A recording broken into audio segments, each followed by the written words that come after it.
Hello friends, welcome to code meta channel. इस वीडियो में हम बात करेंगे एक स्पेशल मेथड की जो कि सेम वर्क करता है जैसे कि यूज स्टेट काम करता है, बट यूज स्टेट से थोड़ा बेटर अप्रोच है वो।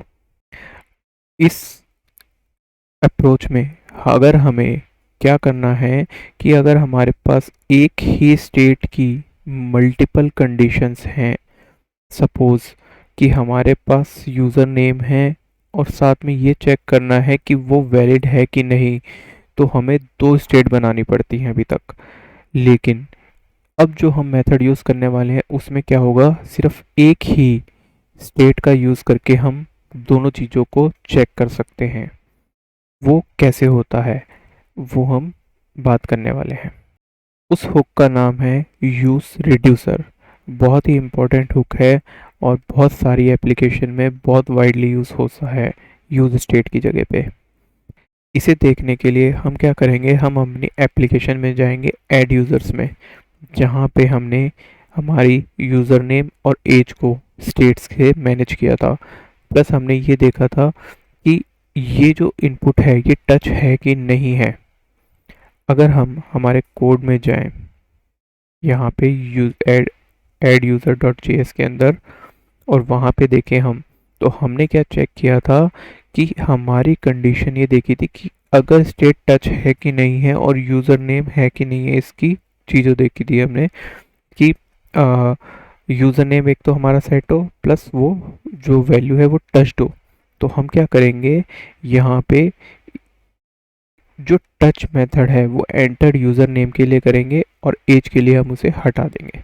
तो सबसे पहले हम क्या करते हैं, हम रिमूव कर देते हैं हमारे यूज इफेक्ट फंक्शन को, क्योंकि हम क्या देखेंगे, जब हमारा बटन क्लिक होता है तो हमारी वो दोनों कंडीशन सेटिस्फाइड होनी चाहिए, ओनली वो दो कंडीशन। ठीक है, तो यहाँ पे आके हमने क्या किया, यूज इफेक्ट को अभी के लिए एक बार के लिए बंद कर दिया। ठीक, इसे कम्प्लीटली ऑफ कर देते हैं। नाउ अब क्या करते हैं हम कि हमारे स्टेट के अंदर हम क्या देख रहे थे, अभी तक चेक कर रहे थे यहाँ पे ऐड यूज़र हैंडलर पे कि हमारा जो यूज़र की लेंथ है वो एक तो कुछ एग्जिस्ट करनी चाहिए, ब्लैंक नहीं हो और एज ब्लैंक नहीं हो। तो इसमें भी हम चेंज कर देते हैं। हम क्या करते हैं, एक बार के लिए इस यूज एज को हटा देते हैं, हम रिमूव कर देते हैं। ठीक है, हमें क्या करना है, अब ये चेक करना है कि जब हमारा यूज़र नेम एंटर्ड है तो उसके क्लिक पे, ऐड यूज़र के क्लिक पे कुछ भी परफॉर्म नहीं हो। या फिर हम ये करें कि जब हमारा यूज़र नेम ब्लैंक है और टच भी नहीं है तो हमारा जो बटन है वो डिसेबल रहे। तो हमें इस सिचुएशन को चेक करानी है। ठीक है, और इसके साथ ही हम ये भी कर सकते हैं कि यूज़र नेम हमारा कोई स्पेसिफिक कंडीशन इंक्लूड करता है कि नहीं। अभी हम हमारे यूज़र नेम में ऐसा करते हैं कि एट द रेट का भी यूज़ कर लेते हैं। ठीक है, तो इसको चेक कराएंगे। ये सब कैसे होगा, चलिए चलते हैं हम इसके अंदर। और यहाँ पे हम क्या करते हैं, सबसे पहली चीज़ तो टच को हम एक बार के लिए रहने देते हैं। ठीक है, यूज़ इफ़ेक्ट को हम रिमूव कर देते हैं और टच को भी इसमें हम एंटर कर देते हैं यूज स्टेट में। ठीक है, सेव कर दिया। अब यहाँ पे हम चेक कराते हैं कि हमारा यूज़र नेम वैलिड है कि नहीं है, ये चेक कराएंगे। ठीक है, उसके लिए क्या होता था, कॉन्स्ट हम कैसे लिखते थे यूज स्टेट में, इस यूज़र नेम वैलिड। ठीक है, और सेट इस यूज़र नेम वैलिड। ठीक है, ये करते हम यूज स्टेट के लिए। ठीक है, और इसको हमेशा स्टार्टिंग में क्या करते, फॉल्स से सेट कराते। अब जब हम क्या कर रहे हैं कि सेट इज टच्ड, सॉरी, यहाँ पे हमने क्या किया हुआ, एक रॉन्ग पोजीशन यूज की, ये चीज गड़बड़ कर दी थी हमने। ठीक है, नाउ ऑफ ऑल फाइन है ये। क्या करते हैं, इस यूज स्टेट की जगह हमें क्या करना है कि एक ही मेथड यूज करना है जहां पे हम एंटर्ड यूजर नेम भी, स्टेट की कंडीशन भी मैनेज कर लें और हमारा यूजर नेम वैलिड है कि नहीं है वो भी चेक कर लें। तो वो कैसे होगा, हमें यहाँ पे क्या लेना पड़ेगा, use reducer, use reducer method का यूज करना पड़ेगा। ठीक है, जैसे ही आपने यूज रिड्यूसर को यूज किया तो आपको ऊपर यहाँ से रिएक्ट की लाइब्रेरी में यूज रिड्यूसर भी लिखना पड़ेगा। ठीक, अब यूज रिड्यूसर में क्या क्या चीजें आती हैं, जैसे कि हम स्टेट को मैनेज करते थे वैसे ही हम यूज रिड्यूसर को भी मैनेज करेंगे। कैसे, यूज रिड्यूसर में चीजें थोड़ी सी डिफरेंट होती हैं। कैसे, जो यूज स्टेट है उसमें हम लेते थे एंटर्ड यूजर नेम, यानी जो यूजर नेम की वैल्यू है। यहाँ पे लेते हैं हम सबसे पहले स्टेट की इनिशियल स्टेट क्या है हमारी। दूसरी हम ये देखते हैं कि डिस्पैच, डिस्पैच क्या चीज़ है, हमारा यूजर नेम, या डिस्पैच हम यस यूजर नेम ही ले लेते हैं हम। ठीक, state user name, user name ले लेते हैं। ठीक है, अब डिस्पैच यूजर नेम में हम क्या डिस्पैच करने वाले हैं। ठीक, यूज स्टेट के अंदर पहले वाली चीज में तो हमारी इनिशियल स्टेट आती है, फिर आता है डिस्पैच यूजर नेम। जैसे कि हम सेट एंटर यूजर नेम का यूज करते हैं वैसे ही डिस्पैच यूजर नेम का यूज होगा, लेकिन थोड़ा डिफरेंट होता है। यहाँ पे सिंगल वैल्यूज यूज होती थी, यहाँ पे हम ऑब्जेक्ट का यूज करने वाले हैं। अब जो यूज स्टेट में वैल्यूज आती हैं वो क्या क्या होती हैं, सबसे पहले होती है हमारा डिस्पैच फंक्शन। डिस्पैच फंक्शन, ठीक है, कि हमें क्या, सॉरी कॉल रिंग हो रहा था, यस, कि हमें क्या करना है, यूज रिड्यूसर में दो चीजें आती हैं। सबसे पहले तो कि डिस्पैच फंक्शन, PATCH, ठीक है, डिस्पैच फंक्शन कि हमें क्या डिस्पैच करना है। उसके बाद आती है इनिशियल स्टेट, इनिशियल स्टेट, ठीक, ये आता है। ठीक, तीसरा एक और फंक्शन आता है यहाँ पे, लेकिन वो अभी इम्पोर्टेंट नहीं है, तो हम यहाँ दो चीज़ों से काम चला सकते हैं। डिस्पैच फंक्शन क्या होता है, डिस्पैच फंक्शन में हम क्या करते हैं, एक यहाँ पर डिस्पैच फंक्शन बनाते हैं बाहर, जो कि हमारे कंपोनेंट फंक्शन से बिल्कुल अलग होता है। ऐसा क्यों किया, कंपोनेंट फंक्शन से डिस्पैच फंक्शन को अलग इसीलिए रखा क्योंकि कंपोनेंट फंक्शन की ना प्रॉपर्टी से इस फंक्शन को कोई लेना देना है, ना ही किसी और तरीके के वेरिएबल्स को हम यहाँ पे यूज़ करेंगे। कंपोनेंट फंक्शन के किसी भी वेरिएबल को हम यहाँ यूज़ भी नहीं करने वाले, इसीलिए इसको डिफरेंट रखते हैं और बाहर रखते हैं कंपोनेंट फंक्शन से। ठीक है, अब डिस्पैच फंक्शन में क्या क्या चीज़ें आती हैं, सबसे पहले तो इसका नेम थोड़ा सा चेंज कर देते हैं ताकि अगर यहाँ पे अगर हम और भी रिड्यूसर फंक्शन का यूज़ करें तो हमें क्लियरली पता रहे कि हम कौन से फंक्शन का कहाँ पे डिस्पैच लिख रहे हैं और कहाँ पे क्या चीज़ बना रहे हैं। ठीक है, तो यहाँ लिख देते हैं यूज़र नेम। ठीक है, user name function, dispatch user name function, इसको क्या करते हैं यहाँ पे डाल देते हैं। ठीक, अब डिस्पैच जो फंक्शन होता है उसके अंदर दो चीज़ें आती हैं। पहले आती है स्टेट, यानी करंट वाली वैल्यू। ठीक है, जो भी करंट स्टेट होती है उसके लिए यूज़ होता है ये। जो नेक्स्ट पैरामीटर होता है वो क्या होता है, एक्शन, कि आप क्या चीज़ परफॉर्म करना चाह रहे हो वो चीज़ के लिए होता है। इसके अंदर दो फंक्शन। ठीक है, इसकी अभी और आगे बात करते हैं कि स्टेट और एक्शन क्या चीज़ है। ठीक है, इसको हम किस तरीके से लिखते हैं।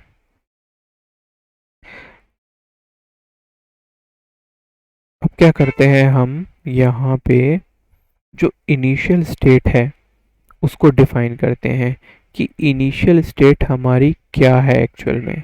ठीक है, तो इनिशियल स्टेट को डिफाइन करने के लिए हम यहाँ जाते हैं कॉन्स्ट इनिशियल स्टेट, इसके अंदर ऑब्जेक्ट डिफाइन कर देते हैं हम।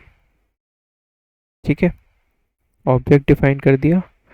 पहला तो हम क्या चेक करेंगे कि हमारी जो वैल्यू है वो पहले, सबसे पहले तो ब्लैंक मान लेते हैं हम इसके अंदर। ठीक है, जो हमारी वैल्यू है उसको ब्लैंक मान लेते हैं हम। दूसरा हम कहते हैं कि वैलिड है कि नहीं है, वो ये चीज़ चेक करनी है हमें। तो सबसे वैलिड वैलिड हमारा क्या है, फॉल्स है, फॉल्स रख देते हैं। ठीक, जैसा कि हमने यहाँ पे किया था। यहाँ पे हमने क्या लिखा था, यूज स्टेट के अंदर इसको फॉल्स किया था सबसे पहले, तो हमारे जो वैलिडिटी है उसको हम सबसे पहले फॉल्स लेके चलते हैं, और वैल्यू में हम यहाँ पे ब्लैंक ली थी तो यहाँ पे भी ब्लैंक ले लेते हैं। ठीक है, ये इनिशियल स्टेट होती है हमारी।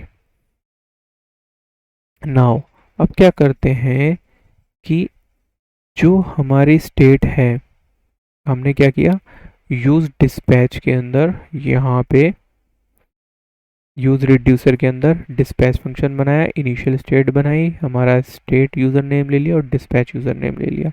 अब क्या करेंगे कि जो हमारा डिस्पैच है फंक्शन, वो हमें क्या रिटर्न करेगा, जो डिफ़ॉल्ट वैल्यू होती है, हम ये मान लेते हैं कि डिफ़ॉल्ट में डिस्पैच फंक्शन हमें रिटर्न करने वाला है सेम थिंग।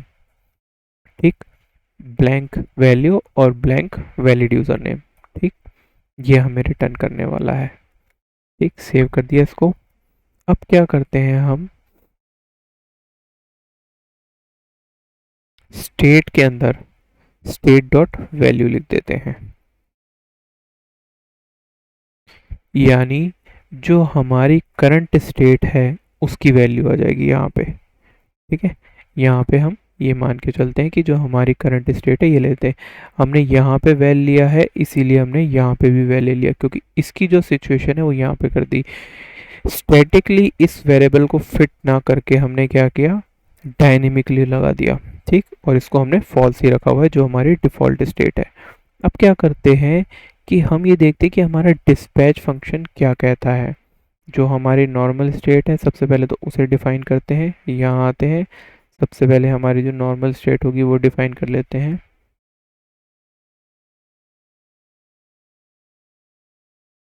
ये क्या होगी, ये भी वही सेम होगी जो कि हम, ये इनिशियल स्टेट वाली है। ठीक है, तो इसको भी ले लेते हैं हम, जो हमारी इनिशियल स्टेट है वही रहेगी ये भी। ठीक है, इस इनिशियल स्टेट को भी हमने ये डिफाइन कर दिया। ये एरर देने लग गई, अब क्यों, क्योंकि क्या है, इनिशियल स्टेट हम इस तरीके से डिफाइन नहीं करते। ठीक है, जैसा कि हम हमारे स्टेट के अंदर करते थे उसी तरीके से करते हैं। स्टेट के अंदर हम इस वैल्यू को वैल्यू गेट करने के लिए यूज़ करते थे, सेम ऐसे ही यहाँ पे करेंगे। इसको कंट्रोल सी किया, और जहाँ भी हमने अब एंटर्ड यूज़र नेम लिखा है वहाँ पे इसको डाल देंगे। कैसे, स्क्रॉल करके आते हैं, ये हमारा एंटर्ड यूज़र नेम आ गया, इसको किया डॉट, यहाँ पे हमारी वैल्यू कॉल होने वाली है। ठीक है, ऐसे ही हमारा यहाँ पे भी एंटर यूज़र नेम है, इसको लिखा डॉट, वैल्यू कॉल होने वाली है हमारी यहाँ पे भी। ठीक है, तो जहाँ जहाँ पे हमारा एंटर यूज़र नेम था वहाँ पे हमने इसकी वैल्यू डाल दी। देखें अभी और कहाँ था हमारा एंटर यूज़र नेम, बस ये दो बार ही आ रहा था। ठीक है, हमने ये एंटर कर दी। अब ये देखना है हमें कि हमारे एंटर यूज़र नेम का हो गया कंप्लीट, तो हम इसको कमेंट कर सकते हैं और इसको भी कमेंट कर सकते हैं, क्योंकि हमने इस सेकंड वाले का यूज़ कभी किया ही नहीं था। ठीक है, तो जस्ट दिखाने के लिए था कि अगर यूज़र नेम वैलिड और चेक कराना है कि नहीं कराना, तो उसको इस तरीके से भी ले सकते थे। अब अगर यूज़र नेम को वैलिड को चेक करना है तो हमारे पास क्या होगा, यहाँ पे अगर हम आए हमारे क्लिक फंक्शन पे, लेंथ इक्वल टू 0 है and state dot is valid.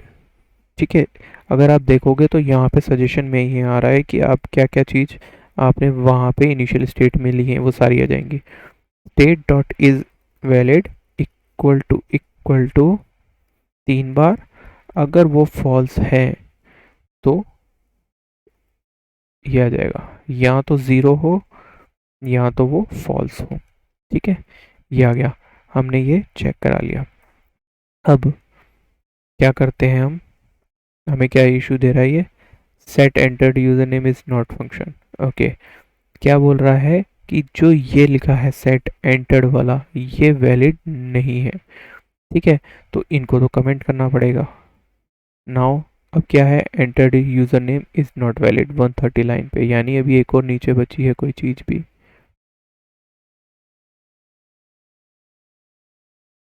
हमारा यहाँ पे हमने एज लिखी थी, यहाँ पे यूजर नेम ये रहा। ठीक है, तो इस वैल्यू को भी हमने क्या कर देते हैं, हमारे इससे चेंज कर देते हैं, इससे स्टेट यूजर नेम से चेंज कर देते हैं। ठीक है, सेव कर दिया। नाउ वो करे डिस्पैच फंक्शन डिफरेंट है, तो डिस्पैच फंक्शन को किस तरीके से यूज़ करते हैं हम, वापस ऊपर जाएं तो हमने जो डिस्पैच नेम लिया है उसको कॉपी करते हैं, और यहाँ पे अब ध्यान से देखिएगा दोस्तों कि क्या होता था जब हम स्टेट का यूज़ करते थे, यूज़ स्टेट का, तो हम इसको हम डायरेक्टली जो भी वैल्यू होती थी उसे सेट कर देते थे। कैसे कि हमने हमारे इनपुट में अगर कोई नाम लिखा है तो यहाँ पे क्या करते थे, यूज़र नेम लिखते थे जो भी यूज़र चेंज कर रहे हैं, और event dot target dot value में उसको एंटर कर देते थे। ठीक है, तो उसकी वैल्यू क्या होती थी, करंट स्टेट से चेंज हो जाती थी, अपडेट हो जाती थी। अब यहाँ पे हम इसको इस तरीके से ना करके यहाँ लिखेंगे डिस्पैच यूज़र नेम, जो भी हम डिस्पैच करने वाले हैं ये, और यहाँ पे क्या आएगा, एक्चुअल में ऑब्जेक्ट आएगा। ठीक है, क्योंकि हमारे पास मल्टीपल वैल्यूज हैं सेम के अंदर, तो इसीलिए यहाँ पे क्या आएगा, ऑब्जेक्ट आएगा। पहले ऑब्जेक्ट में क्या थी हमारे पास, सबसे पहले जब हम पास करेंगे तो हमारे पास क्या आएगा कि हमें ये चेक कराना है कि ये यहाँ से हम क्या वैल्यू पास करेंगे कि एक्शन में वो चीज़ गेट हो और उसके बाद ही रिजल्ट हमारा परफॉर्म हो। अदरवाइज सपोज करो कि एज हैंडलर पे भी, सॉरी, एज हैंडलर पे भी अगर मैं इस डिस्पैच फंक्शन को कॉल करा दूंगा तो क्या होगा, वहाँ पे कॉन्फ्लिक्ट आ जाएगा। तो मैं यहाँ पे क्या कर सकता हूँ, मल्टीपल चीज़ें डिफाइन कर सकता हूँ अपने अकॉर्डिंग कि किस फंक्शन के रन होने पे मेरा क्या एक्शन परफॉर्म होगा, ताकि मेरी वो वैल्यू उसी अकॉर्डिंग ही डिस्पैच फंक्शन में अपडेट हो।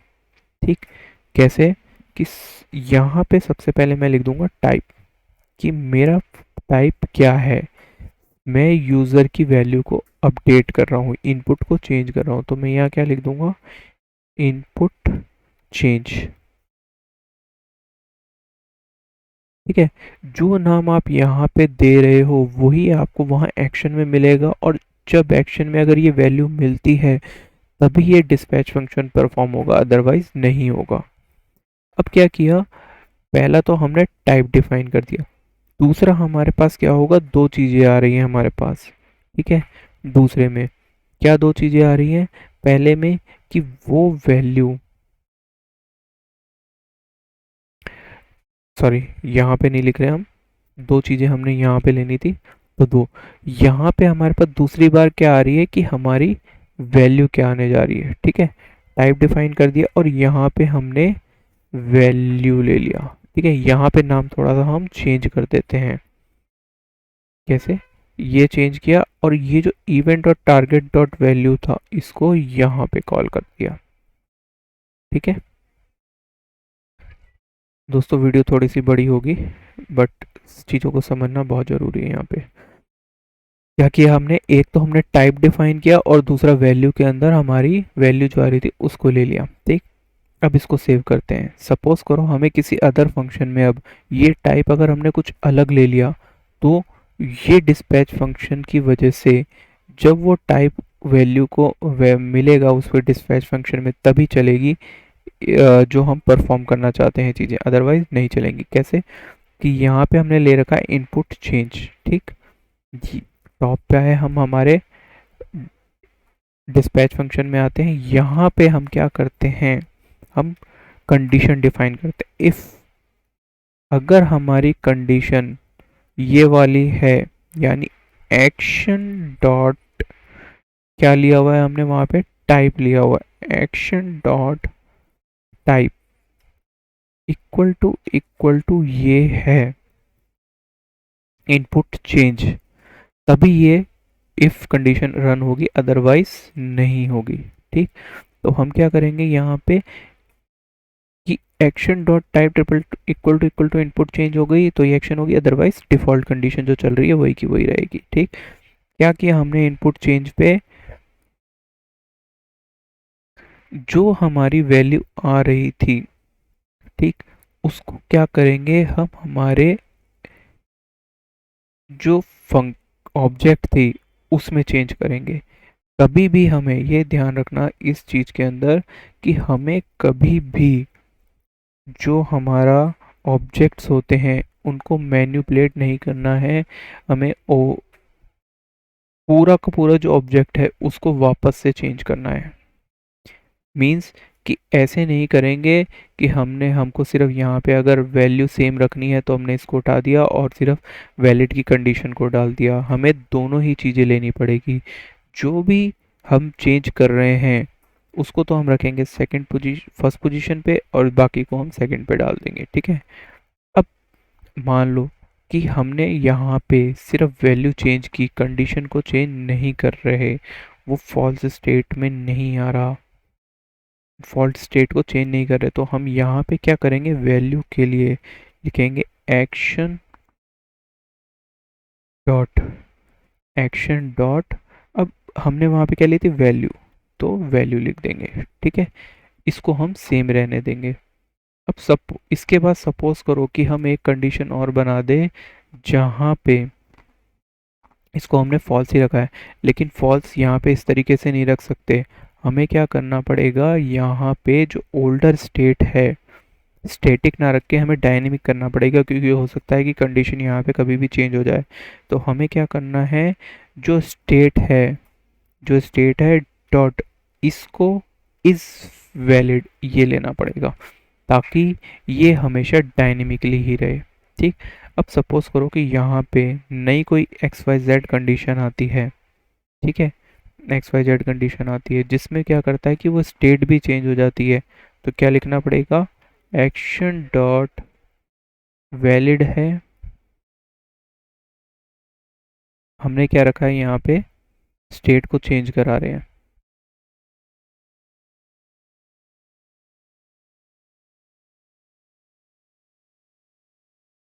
क्या करेंगे हम, एक्शन डॉट वैल्यू डॉट, ठीक है, इसके आगे क्या परफॉर्म करने वाले मैं अभी आपको बता रहा हूँ, क्योंकि हमारा इनपुट चेंज के अंदर ही चीज़ चलेंगी वो।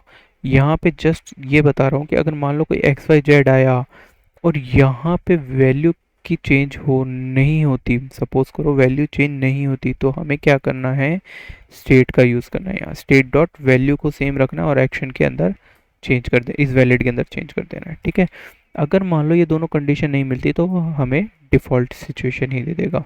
ठीक, स्टेट डॉट वैल्यू जो आ रहा था, और यहाँ पे आ जाएगा हमारा स्टेट डॉट इज़ वैलिड। ठीक है, जो हमारी डिफ़ॉल्ट कंडीशन थी वही आ जाएगी। अब हम क्या करते हैं कि हम ये मान लेते हैं कि ये हमारे पास अभी एक ही कंडीशन है। ठीक, यहाँ पे हमें क्या करना है, चेक कराना है कि वैल्यू हमारी वो एग्जिस्ट जो कर रही थी वो चीज़ है कि नहीं है। Action dot value dot includes,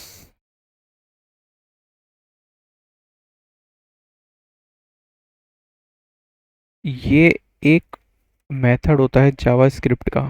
ठीक है, जावास्क्रिप्ट का मेथड है जो कि ये चेक करता है कि आप जो वैल्यू दे रहे हो वो उस इनपुट में या उस वैल्यू जिसके साथ आप चेक करा रहे हो स्ट्रिंग में एग्जिस्ट करती है कि नहीं। ठीक है, तो हमने वो चीज़ चेक कराई है। अगर एग्जिस्ट करती होगी तो ट्रू कर देगा, एल्स फॉल्स कर देगा। ठीक है, इसको हम सेव करते हैं एक बार, कोई एरर नहीं है। चलिए चलते हैं एक बार फ्रंट एंड पे, देखते हैं कि क्या चीज़ चेंज हुई है हमारे पास। अगर हम इसको रिलोड करते हैं तो कुछ फ़र्क नहीं पड़ा। अगर इन कंसोल में भी चलते हैं तो हमारे पास यहाँ पे भी कोई इफेक्ट नहीं है। अब हम क्या करते हैं, एज में चेंज करते हैं।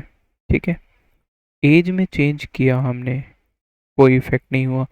जैसे ही अब हम इसको क्लिक करते हैं तो हमें क्या कहता है, state user name dot well is undefined. ठीक है, क्योंकि यहाँ पे कुछ डाली ही नहीं है हमने कंडीशन। ठीक, तो हमें इस चीज़ को भी फिक्स करना है। लेकिन अब क्या करते हैं, हम उससे पहले ऐड करते हैं, यहाँ पे लिखते हैं सेम। अब क्लिक करते हैं तो हमें क्या मिलता है कि ये एरर आ गई। ठीक, एरर क्या है ये देखो, इसको देखते हैं एरर को कि एरर क्यों आ रही है। फ्रेंड्स, ये एरर हमारी यूज़ इफ़ेक्ट के साथ सॉल्व हो जाएगी जब हम रिड्यूसर को यूज़ इफ़ेक्ट के साथ यूज़ करेंगे। बिकॉज होता क्या है कि जब हम लोड करते हैं तो ये वैल्यू ब्लैंक से सेट है। अगर हम इसको क्लिक करते हैं तो इसको कुछ मिलता नहीं है यहाँ पे स्टेट यूज़र नेम में, इसीलिए इसको ब्लैंक से ही एरर दे देता है, अनडिफाइंड की एरर दे देता है, क्योंकि ये वैल्यू यहाँ पे डिफाइन ही नहीं हुई कहीं भी। अगर हम इसको इनपुट को एक को डाल दें और यहाँ पे ऐसे लिखें, सपोज करो कोई वैल्यू लिखी हमने और ऐड यूज़र करते हैं तो एरर आ गई। लेकिन हमने क्या डिफाइन किया था कि अगर यहाँ पे एट द रेट होगा तो ये चलेगा, अदरवाइज नहीं चलेगी। तो हमने कुछ भी लिख दिया, एट द रेट लिख दिया, इंक्लूड कर दिया। अब क्या होगा, वो हमारी जो कंडीशन थी वो फॉल्स से ट्रू से सेट हो जाएगी। तो देखो ये वैल्यू ऐड हो गई। ठीक है, क्या हुआ, अगर हम एक बार वापस से कोड देख लें हमारा, कि हमने यहाँ पे क्या किया था, ये चेक कराया था कि अगर हमारा ये एक्शन टाइप इनपुट चेंज है तो जो इज़ वैलिड है उसमें ये चेक करेगा कि एट द रेट है कि नहीं है, नहीं तो क्या करेगा, ये फॉल्स दे देगा, यानी ये चीज़ काम करने लग गई हमारी। ठीक है, तो हमने क्या किया था, सबसे पहले तो यूज रिड्यूसर को ऐड किया, इसमें सेट यूज़र नेम ले लिया, डिस्पैच यूज़र नेम ले लिया, डिस्पैच यूज़र नेम का एक फंक्शन बनाया और इनिशियल स्टेट सेट कर दी हमने। इसके बाद क्या किया हमने, जो ये डिस्पैच फंक्शन था इसको हमने टॉप पे बनाया, जिसमें स्टेट और एक्शन डिफाइन किया।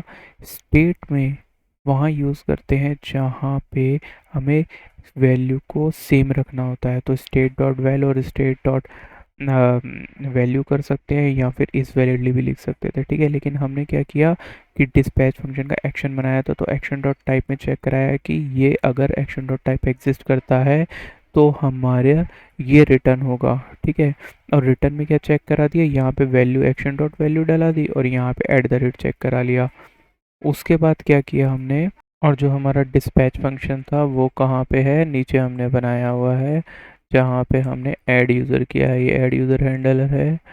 यहाँ पे हमने हमारा डिस्पैच फंक्शन बनाया है, यहाँ पे यूज़र नेम चेंज करते ही कि डिस्पैच यूज़र नेम लिया और ये ऑब्जेक्ट डिफाइन कर दिया जिसके अंदर हमने टाइप दिया है और एक वैल्यू दी है जो पास किया है कि टाइप किस टाइप का होगा, तो कौन सा मेथड यूज़ चलेगा और वैल्यू क्या पास होगी। ठीक है, इसी तरीके से हम एज के लिए भी कर सकते थे। नेक्स्ट वीडियो में हम यूज़ इफ़ेक्ट की बात करेंगे, जहाँ पे हम हमारी जो एरर आ रही थी उसको भी सॉल्व करेंगे कि ऑन चेंज होते ही यूज़र नेम के वैल्यू को सेट कराएंगे और उस अनडिफाइंड जो आ रहा था हमारा एरर उसको सॉल्व करेंगे। साथ ही ये देखेंगे कि रिड्यूसर किस तरीके से काम करता है इस यूज़ इफ़ेक्ट के साथ में। दोस्तों, ये वीडियो अगर आपको अच्छी लगी हो तो इसे लाइक शेयर ज़रूर कीजिए और कोड मेटा चैनल को सब्सक्राइब कीजिए अगर आपने अभी तक नहीं किया है, ताकि आने वाली वीडियोस आप इजीली देख सकें। So then click on red subscribe button on YouTube channel. See you in next video. Bye bye.